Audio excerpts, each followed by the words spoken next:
Being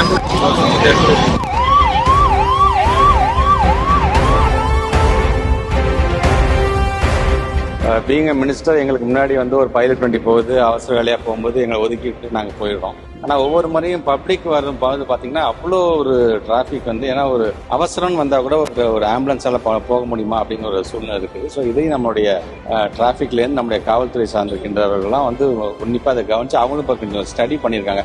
என்ன மாதிரியான பேட்டர்னில் நமக்கு வண்டி வருது, இப்போ நம்ம நின்று பார்க்கும்போதே தெரியுது ஹெவி லோடு வெஹிக்கிள் எவ்வளோ உள்ள வருதுன்னு. ஸோ அது சார்ந்து அதை துவாக்குடி சைட்லேருந்து அதை எப்படி நம்ம டைவர்ட் பண்ணலாம்னு ஒரு நிறைய பிளான் பி பிளான் சி எல்லாம் பேசியிருக்கோம். ஸோ இதை ஒரு 1 வீக் அப்சர்வ் பண்ணக்கூடிய ஒரு டீமாக இப்போ ஆஃபீஸர்ஸ் எல்லாம் கேட்டிருக்காங்க. நாட் ஒன்லி போலீஸ் ஆஃபீஸர்ஸ் நாங்கள் மட்டும் பண்ண முடியாது, நீங்க ஆர்டிஓ சார்ந்து சாலைகள் டிபார்ட்மெண்ட் சார்ந்திருக்கக்கூடிய நகாய் சார்ந்திருக்கக்கூடிய இவங்க எல்லாம் சேர்ந்து நம்முடைய கலெக்டர்கிட்ட நானும் பேசி அவங்களோட தலைமையில் ஒரு டீமை ஃபார்ம் பண்ணி ஒரு முயற்சி எடுத்து பார்ப்போம். நல்ல விதத்தில் பயனளிச்சுன்னா அதை நம்ம ஃபாலோ பண்ணலாம்.